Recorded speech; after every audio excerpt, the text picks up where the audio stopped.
ఓం శాంతి 15/9/1969 అవ్యక్త బాప్దాదా యొక్క మధుర మహావాక్యాలు.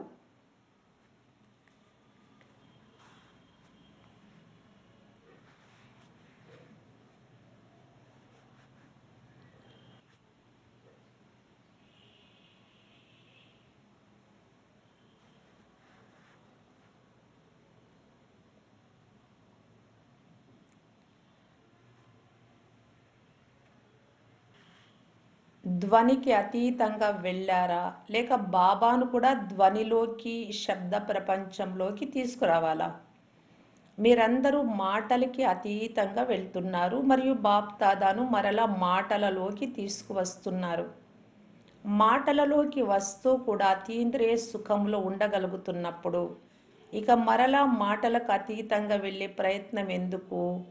ఒకవేళ మాటలకు అతీతంగా నిరాకారి రూపంలో స్థితులై మరలా సాకారంలో వస్తే ఇతరులకు కూడా ఆ స్థితిలోకి తీసుకురాగలరు. ఒక సెకండ్లో నిరాకారి, ఒక్క సెకండ్లో సాకారి, ఈ వ్యాయామం నేర్చుకోవాలి. ఇప్పుడిప్పుడే నిరాకారి, ఇప్పుడిప్పుడే ఆకారి మరియు సాకారి అవ్వాలి. ఇటువంటి స్థితి ఉన్నప్పుడే సాకార రూపంలో ప్రతి ఒక్కరికి నిరాకార రూపం యొక్క సాక్షాత్కారం మీ ద్వారా అవుతుంది. మిమ్మల్ని మీరు సాక్షాత్కారం చేసుకున్నారా? బ్రాహ్మణ రూపంలో అయితే ఉన్నారు, మీ సాక్షాత్కారం చేసుకున్నారా? అయితే మీ నెంబర్ సాక్షాత్కారం అయిందా? మీ యొక్క మరో రూపం ఏదైనా సాక్షాత్కారం చేసుకున్నారా? మీ అసలైన రూపాన్ని మర్చిపోయారా? వర్తమాన సమయంలో మీరు ఏ రూపము ద్వారా యుక్తి సర్వీస్ చేయగలరు? జగన్మాత రూపంలో. ఈరోజు విశేషంగా మాతల కార్యక్రమమే కదా. మాత రూపంలోనే ఉండాలి, కానీ జగన్మాత అవ్వాలి. మాత కాకుండా పాలన చేయలేరు. ఈరోజు మాతలను ఎందువలన పిలిచారు? వారసత్వానికి అధికారి అయిపోయారా లేక అవ్వాలా? వారసులుగా అయిపోయారా లేక అవ్వడానికి వచ్చారా?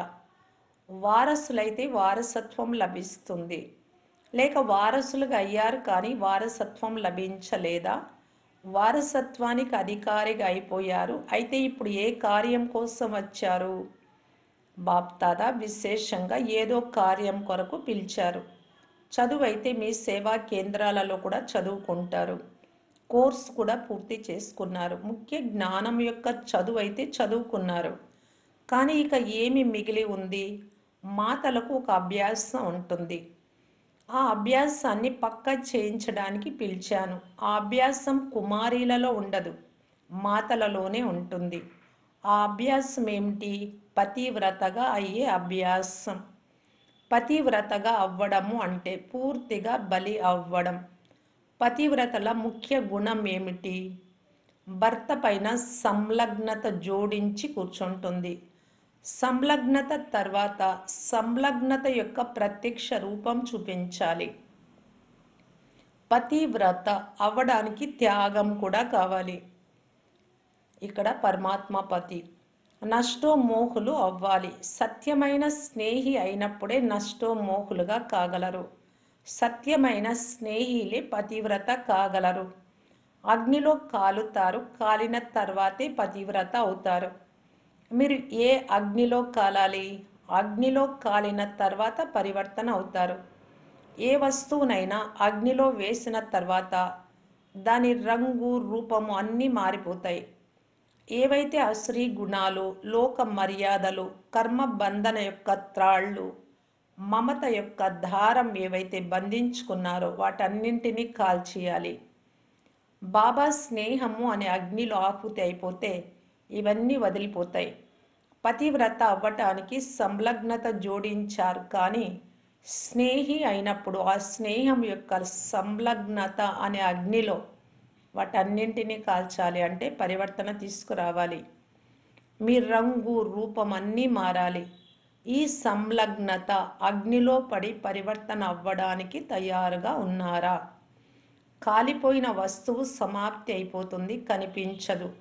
ఇలా మీలో పరివర్తన తీసుకువచ్చే ధైర్యం ఉందా? మీ అందరి స్మృతి చిహ్నం ఇప్పటి వరకు కూడా స్థిరంగా ఉంది. మీ స్మృతి చిహ్నం దేని ఆధారంగా ఉంటుంది? ఎంతెంత స్మృతి ఉంటుందో అంత మీ అందరి స్మృతి చిహ్నం తయారయ్యే ఉంది. ఇప్పటి వరకు కూడా స్థిరంగా ఉంది కనుక మీ స్మృతి ఆధారంగా అందరి స్మృతి చిహ్నం తయారై ఉంది.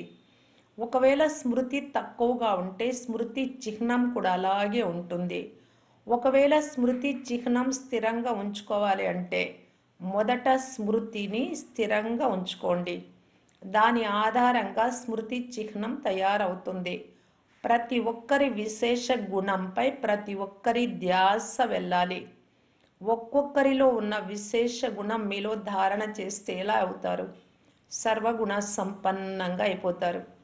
ఎలా అయితే ఆత్మరూపాన్ని చూస్తున్నారో అలాగే కర్మలోకి వచ్చినప్పుడు ప్రతి ఒక్కరి విశేష గుణం మాత్రమే చూడండి. అప్పుడు మిగిలిన విషయాలు మర్చిపోతారు. గుణాలనే మీలో నింపుకునే ప్రయత్నం చేయాలి. ఈరోజు మాతలకు చంద్రుడి తిలకం పెడుతున్నాను. చంద్రుని గుణాలు మీలో ధారణ చేయాలి. కానీ చంద్రునికి సూర్యునితో లోతైన సంబంధం ఉంటుంది కనుక చంద్రునితో సంబంధము మరియు సమాన గుణాలను ధారణ చేయాలి. మరియు చంద్రుని కర్తవ్యం ఏమిటి? శీతలతతో పాటు వెలుగును కూడా ఇస్తాడు. మంచిది. వీడ్కోలు. ఓం శాంతి.